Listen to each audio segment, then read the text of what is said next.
Welcome to this podcast of ArtPro 10.1. My name is Bjorn Willems and I'm the product manager of the interactive prepress applications. In the next couple of minutes, I'm going to explain you the new features of ArtPro 10.1. Without a doubt, the new Power Trapper is the most important new feature. Until version 10.0, ArtPro was using its own 4-stage trapper for automatic trapping, with the use of a matrix.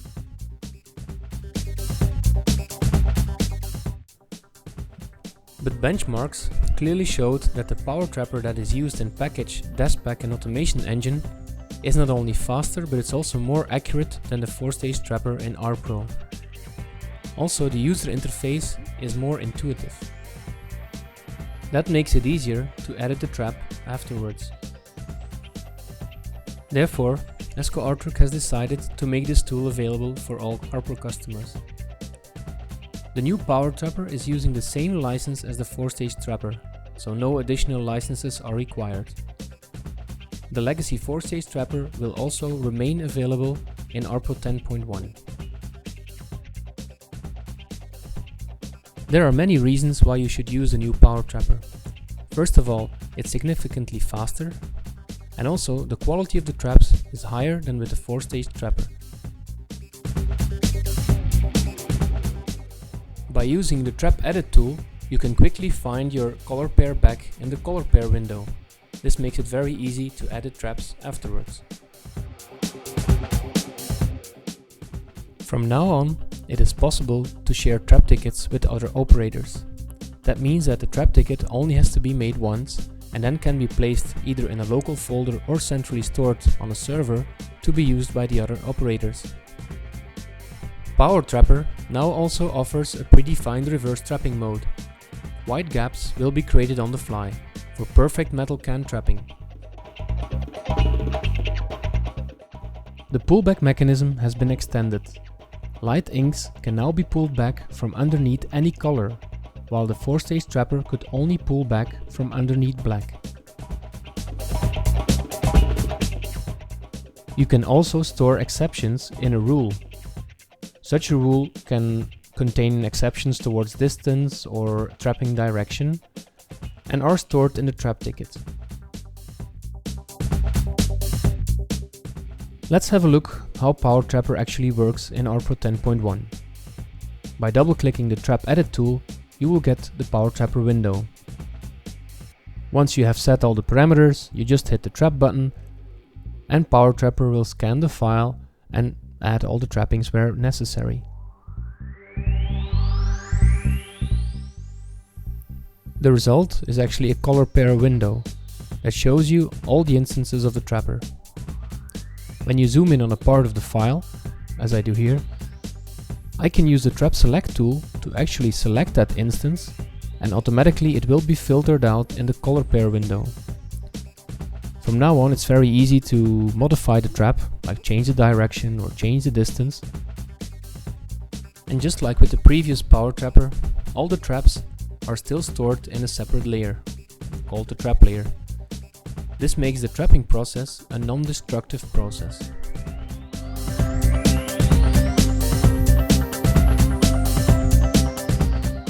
Another new feature in ArtPro 10.1 is called moiré detection. The viewer now includes an extra preview mode to highlight possible moiré areas. Conflicting angles, rulings and dot shapes can be highlighted in the document. This viewer can exclude highlight and shadow areas as well, because no patterning will occur there in the first place. Light inks, like yellow ink for example, where interference is invisible in print, can also be excluded in the viewer. Do keep in mind that pattern detection is only highlighting theoretical violations of the common screening rules. Exceptions or interference with image content cannot be predicted. In this example, you will see a highlight between black and the Pantone 187. You can actually find it out by toggling off the separations. The reason for that is because both black and the Pantone color have the same angle, therefore causing patterning during print. Now we are switching to ArtPro, and in the viewer we choose the moire detection. And immediately you will see that while the rest of the artwork is dimmed, there's one area which is actually highlighted. At this moment we don't know if it's a conflict of angles or rulings, but by disabling the toggles we could find out if it's which violation is in there. Also, by toggling off the separation we can find out the two conflicting separations. In this case it's clearly the black and the Pantone 187 which is conflicting. Then of course we go to the screening menu and we notice that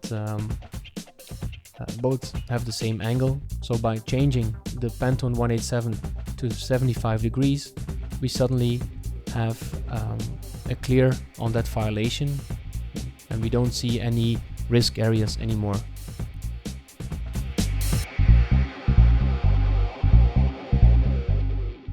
The integration of ArtPro 10.1 with Automation Engine has been improved.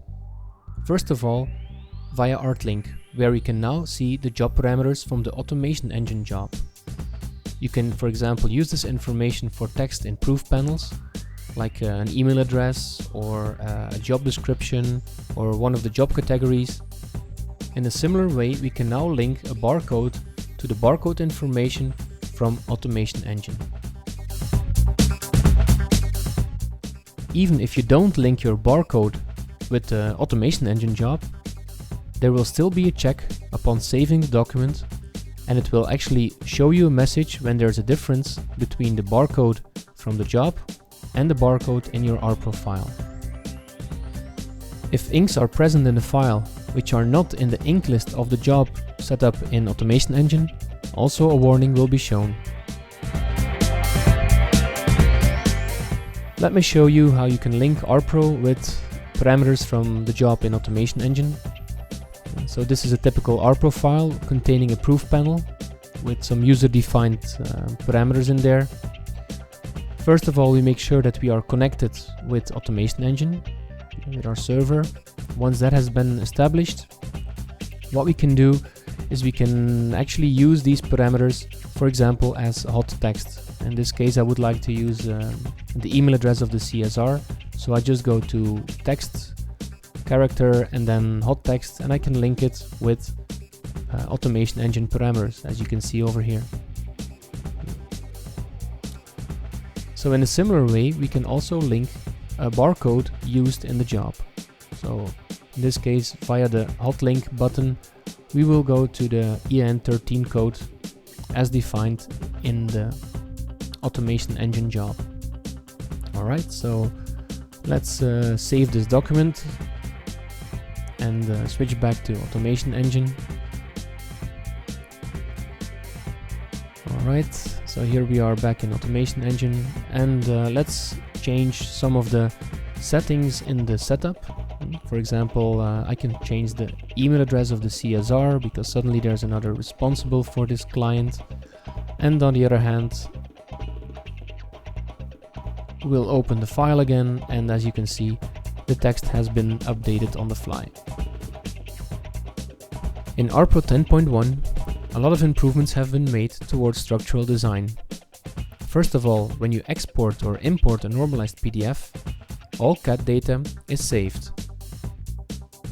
A typical use case herefore is the Export 3D PDF task in Automation Engine. This task will now also work with normalized PDFs coming from ArtPro. Also, the CAD file will be kept when you exchange files between ArtPro and package. This can come in handy for the studio window. Secondly, we have updated the CAD palette to show more information about the CAD file and the selected line type. Changes to the line type are done immediately, so without any apply or OK button. There is now a button to remove the CAD link information, and removing a CAD link or breaking the link is now also undoable.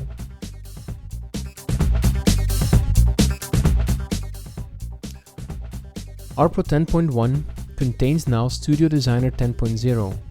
This new version of Studio Designer has support for curved creases in the structural file.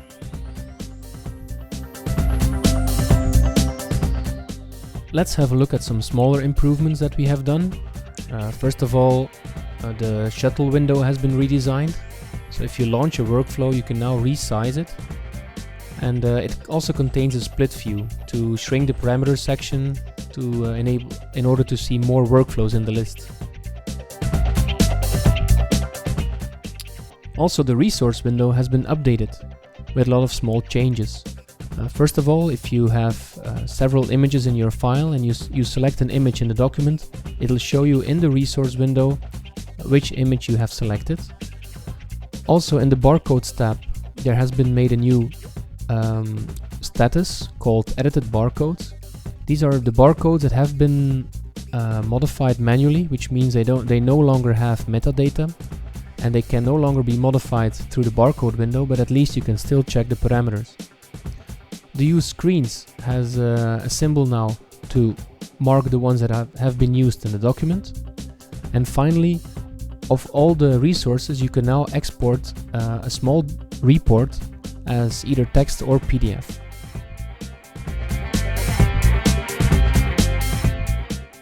For the next new feature, you require a color engine connection license.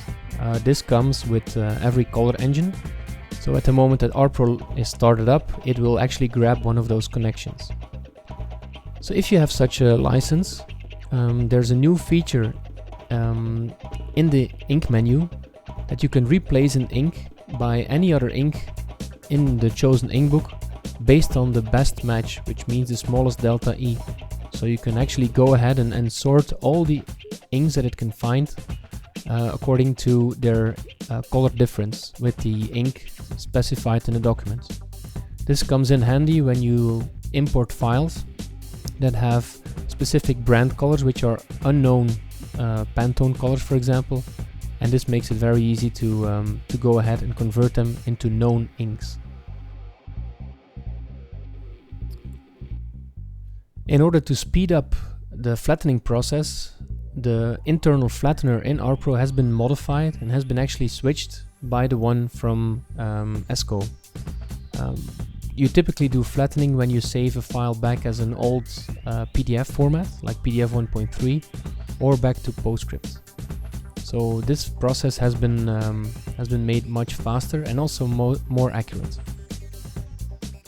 The message window now has a time field and also a clear option, so you can remove the displayed messages.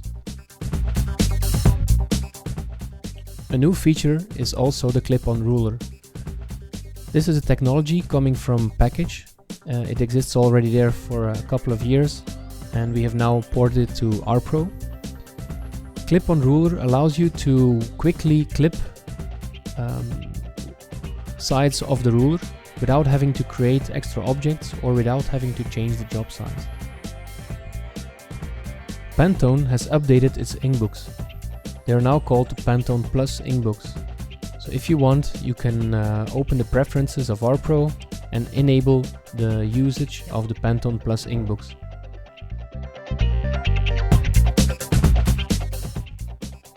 Just like with the trap tickets of Power Trapper, it is now possible to share viewer press settings with other operators.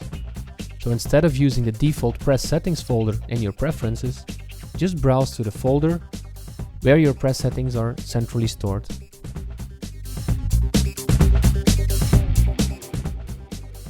Thank you very much for your attention and enjoy ArtPro 10.1.